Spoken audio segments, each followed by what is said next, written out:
Há muito tempo atrás, eu tinha lançado o meu primeiro curta-metragem e eu vim exibir aqui no Centro de Estudos Sociais. Foi em 2005, se eu não me engano, 2004, 2005.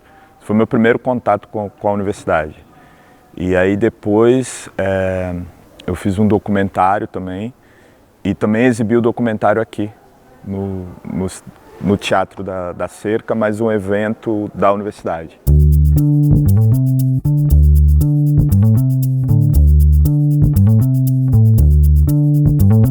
Em 2019 eu vim para cá, para Coimbra, acompanhando minha companheira que veio fazer doutoramento. A minha expectativa era acompanhá-la e depois voltar para o Brasil, que eu estava então fazendo um outro projeto, uma série lá.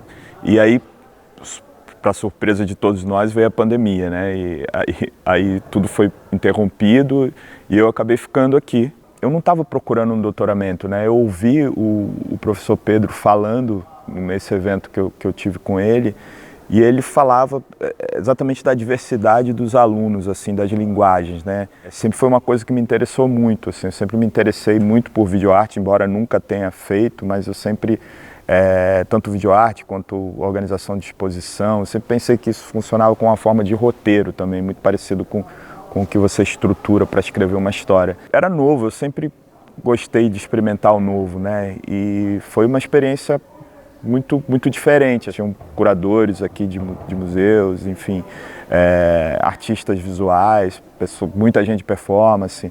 Então eu estava basicamente num terreno diferente assim da minha zona de conforto. E para mim foi super importante a troca com essas pessoas, assim.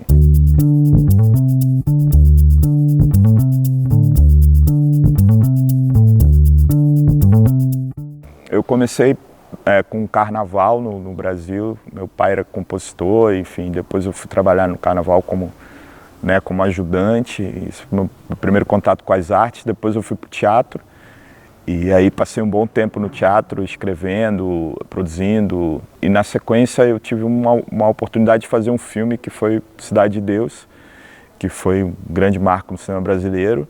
E depois de Cidade de Deus eu nunca mais saí do cinema, né? Eu fui passando por muitas áreas, né? Assim, bem de baixo mesmo, começando, né? A minha formação é em literatura, é escrita, não é em cinema, mas eu acho que foi super importante ter entrado no cinema nesse lugar, sabe? De perceber a importância de cada departamento do cinema. Então eu passei por quase todos os departamentos, né? Trabalhei com muita gente até chegar na direção. Foi uma trajetória muito longa aí de quase 15 anos, mais de 15 anos até. E isso sem dúvida gera um repertório muito grande, gera uma experiência, um conhecimento, né, do funcionamento de um set de filmagem muito amplo. Foi trabalhando muito tempo, né, como assistente, depois eu tive uma experiência também muito longa como documentarista, fazendo muitos documentários, e isso também me deu uma bagagem, né, de entendimento, né, do tempo, né, da escuta, né, assim, porque você trabalha muito a escuta de personagens, né, pesquisa também é uma coisa muito profunda. Sem dúvida isso contribui muito para a ficção, assim, principalmente para o tipo de linguagem que eu trabalho, né, de mesclar essa coisa do fantástico com o real, e sem dúvida o documentário também foi uma escola muito importante.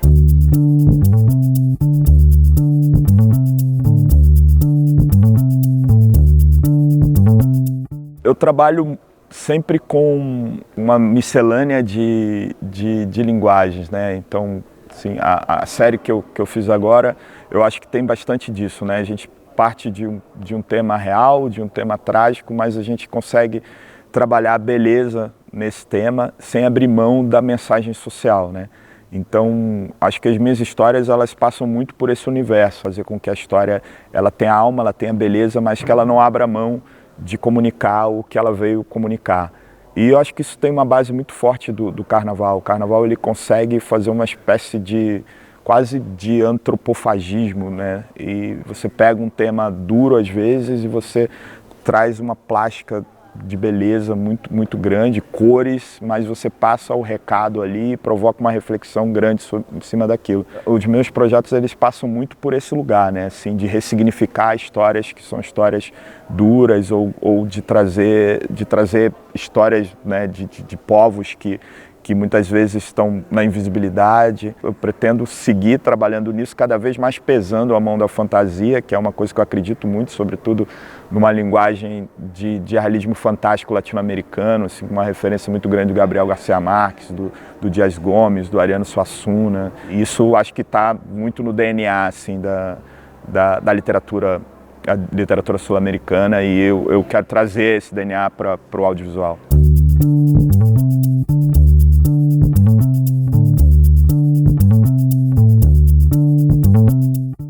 Esse trabalho é um trabalho importante para mim, porque eu fiz um documentário há muitos anos atrás, chama Luto como Mãe.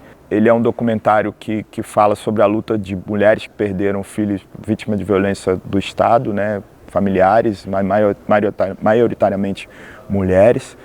E é o processo delas da luta ao luto. E elas falavam muito de que todo o foco da notícia, né, ou da imagem, era muito em cima delas e que pouco se via dos filhos, a não ser os corpos deles estendidos no chão. E elas tinham muita vontade de ver os filhos, para além da memória que elas tinham.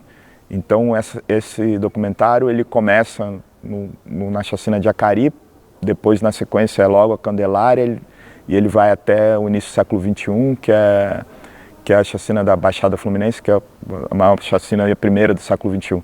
Nesse momento me deu a vontade de fazer isso, né? Como seria falar dessas crianças a partir de um lugar de sonho, né? O sonho é algo que é inerente a todo ser humano, né? Independente de onde você está, onde você dorme, você sonha, né? Foi aí que apareceu a Netflix, né? E a gente conseguiu fazer essa parceria e contar essa história a partir dos sonhos dessas crianças, né? Com uma mensagem de esperança, com uma ideia um pouco disruptiva, saindo de linguagens convencionais de true crime, né? E indo para um lugar mais de fantasia, mas sem abrir mão da mensagem e da dureza também do tema, né? Tentando provocar reflexão e chegar a um público diferente.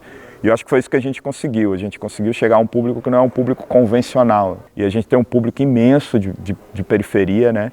E sobretudo de pessoas abaixo dos 30 anos que não estavam ainda entre nós na época do acontecimento e que são os maiores espectadores e que acabam interagindo, né, com a série numa dinâmica de redes sociais, enfim.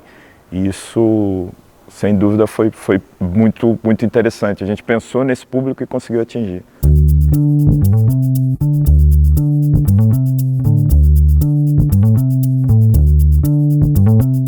O que faz a universidade são os seus estudantes, né? A minha experiência, eu não sou um acadêmico, eu não tenho um trânsito tão grande dentro da academia, mas a minha experiência com a minha turma em especial foi algo muito enriquecedor, né? Eu acho que é uma coisa que a gente leva porque a gente segue trocando ideia. Então eram pessoas mais velhas e com uma trajetória muito grande dentro do campo das artes. E você está trocando isso na diferença é algo muito rico, né? É um espaço em que a universidade consegue proporcionar para os seus estudantes, sobretudo estudantes de doutoramento, e ter uma sala com mais de 20 pessoas é algo que não é tão comum, né? Hoje eu fico vendo os que estão começando já a defender as suas teses, enfim, e vendo o quanto amadureceu desde daquele momento lá de 2020, 2021, que a gente estava mais próximo. E isso, sem dúvida, é muito enriquecedor.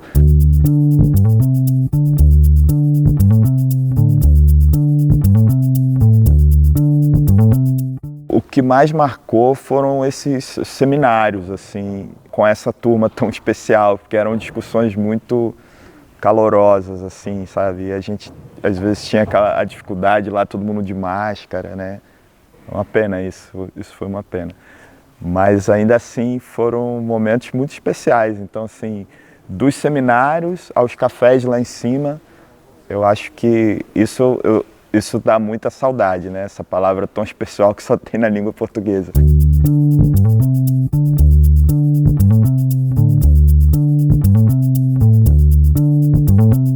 Eu acho que é seguir proporcionando encontros, né? Porque é isso que move o mundo, né?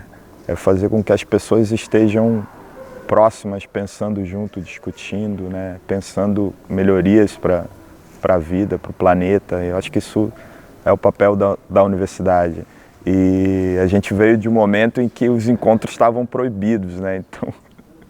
Então quando a gente se encontrava era algo muito de conforto mesmo, de saber assim, um dia a gente vai poder voltar a viver isso. Por mais que pareça que o mundo caminhe para esse lado do individual, das experiências, né, individuais, eu acho que nada vai substituir a experiência coletiva de uma sala de aula, da troca, sabe, do encontro.